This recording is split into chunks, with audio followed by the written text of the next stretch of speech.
här är Världsjournalen med de senaste och intressantaste Kiss-nyheterna. Försäljningen kring Kiss Cruise 12 har nu verkligen tagit fart enligt en initierad källa. Mer än 80% utav den sista kategorin som är kvar är sålda. Och det är som sagt bara en handfull biljetter kvar. I fredags så rapporterade vi i vår evenemangspodd om flera olika evenemang som äger rum i Sverige framöver. Och ifrån Kiss-fanet Kristina Eriksson så har vi nu fått ytterligare ett tips. Det handlar om Guitars Museum i Umeå. De har fått en donation ifrån ett par svenska Kiss-fans. Så att nu finns det mycket Kiss-grejer att kolla på i montrarna. Kristina berättar dels om en autograferad Paul Stanley-gitarr. Hon pratar även om trumskinn, autograferad av Eric Singer och en hel del annat också. Och går ni den guidade turen som ingår i entréavgiften på 295 kronor så be särskilt om att få bli guidade till Kiss-delen av museumet. Och för er som vill följa med på ett riktigt äventyr så rekommenderar jag Erik Strages podd. För allt sammans där började med ett par äkta luftgitarrsträngar ifrån Marco Rovinen. Som ni vet brukar jag inleda varje avsnitt med att visa upp någon pryl som jag har här hemma. Och sen berättar jag att vi ska hälsa på oss någon annan person som har väldigt många fler ex av den här prylen. Det här programmet ska handla om gitarrer. Men jag har ingen gitarr, för jag kan inte spela. Däremot är jag ganska bra på luftgitarr som jag gärna spelar när jag lyssnar på rock. Och eftersom jag tycker att luftgitarr är en intressant konstform så har jag köpt de här luftgitarrsträngarna som Kiss gav ut 2016. De kostade bara $3,99. Enligt förpackningen så är de här luftgitarrsträngarna autotunade och ger en optimum rock performance. Jag vet inte om det stämmer för jag har inte öppnat förpackningen. Jag vill att mina luftgitarrsträngar ska vara i mint condition. Nu ska vi hur som helst hem till två av Sveriges absolut främsta gitarrsamlare. Tvillingarna Mikael och Samuel Odén. De har så många gitarrer att man har öppnat ett museum för att få plats med dem. Så, for those about to samla på gitarrer, I salute you.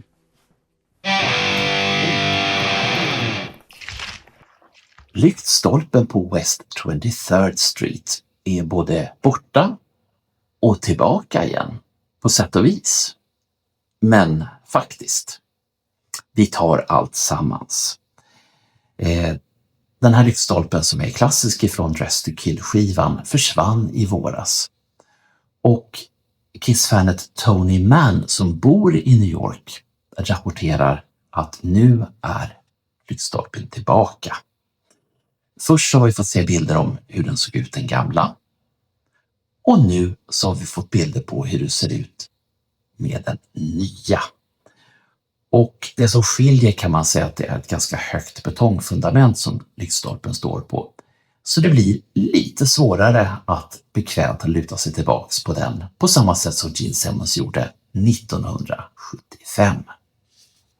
Eric Singer är hittad. Han har varit försvunnen ganska så länge ifrån offentligheten. Men vi hittade honom den 18 juni på en konsert som han gjorde tillsammans med bandet Night Ranger. Och allt sammans ägde rum på ett ställe som heter Whammed Vegas. Och han spelar på låten Sister Christian. And tonight on drums from Kiss, Mr. Eric Singer. It's a celebration tonight. Sing. Turn this mic up, please. I'll help you sing. Turn that mic up so I can hear him. Sister Christian all the time. Thank you. Has come. Sing it, come on. You sing it. And you know that you're the only one to stand. Okay. Okay. Sing it now. Woo! Where you going? What you looking for? Sing it, Kelly. You know those boys don't wanna play no more with you.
Nick Jonas kommer troligen att spela Paul Stanley i den uppkommande filmen Shout It Out Loud. Filmen regisseras av regissören McGee, som också har regisserat Charlies Änglar och nu tv-serien Not Dead Yet. Och nu ska bara resten utav kvartetten rollbesättas. Fler och fler detaljer dyker upp kring Trollhättan Rock City. Enligt Jimmy Rudolfsson, som kommer att medverka där tillsammans med Sofie, så spelar han och Sofie flera låtar som var med på de första 3 skivorna men inte hamnade på liveplattan. Och det är alltså läge för Deep Cuts, precis som den här duon brukar kunna prestera. Minikiss kommer att spela på 3 ställen i Sverige och inte 4.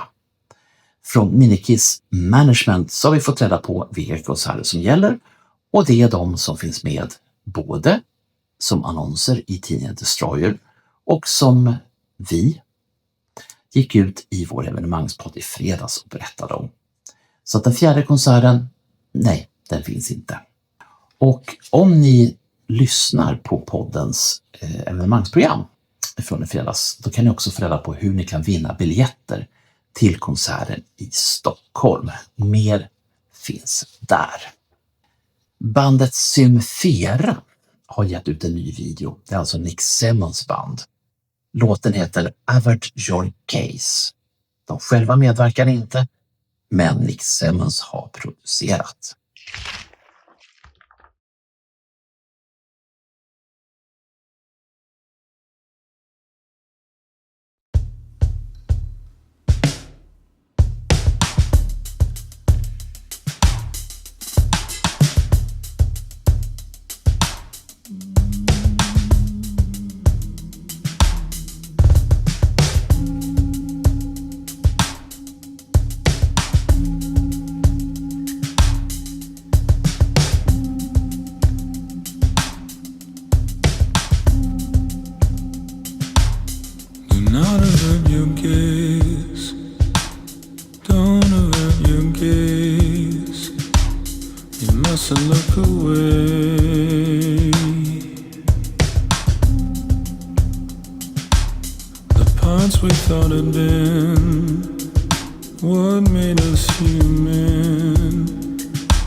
I vår Facebookgrupp Let Me Know Encore så frågade jag er alla om vilka videopoddar ni brukar kolla på, och resultatet, det är nu klart. Och i topp 5 så hittar vi, föga överraskande, Let Me Know-podden. På andra plats Alex Room Service. 3 Destroyer Alive. 4 Kiss FAQ. Och på 5:e plats Bruce Kulick. Klart spännande att se vilka ni hade röstat på. Det finns några bubblare också, och det är Necramodium, Kiss Army Things, Kiss Frankenstein, Three Sides of the Coin och Kiss My Collectibles. I en podd nyligen så pratade Paul Stanley med Justin Richmond, och det är en härlig timme som är inspelad på Pauls sida i Kiss Warehouse. Och det som man pratar om är bland annat de första skivorna. Och för att citera ifrån podden: den första Kiss-plattan handlar om saker de ville uppleva, både innehållet i Strutter och Black Diamond. Och på den 3:e plattan, Room Service, så handlar det om livet som de levde då. Paul får också lista sina favorit-Kiss-skivor. Lite ovanligt grepp, men vi kör. 1. Kiss Alive. 2. Destroyer. 3. Sonic Boom. 4. Rock'n'Roll Over och på 5:e delade plats Kiss Unplugged och Revenge. Tidigare i år så har Kiss FAQs Julian Gill publicerat 3 ljudbokstimmar om The Elder och nu är det dags för den 4:e timmen. Och det är ett lite ovanligt grepp, det är alltså en ljudbok med illustrationer. I det här avsnittet som är ute nu så väntar Kiss på Bob Ezrins uppmärksamhet och förbereder material för sina första sessioner med honom i Torontos Phase One Studios. Alltsammans hittar ni i Kiss FAQs YouTube-sida. Boken Kiss Maskisteria, det är en härlig tungvrickare, prova sig det. Så återgivs den boken i samarbete med Julian och Alain Belisha som vi känner igen från många japanska Kiss-böcker.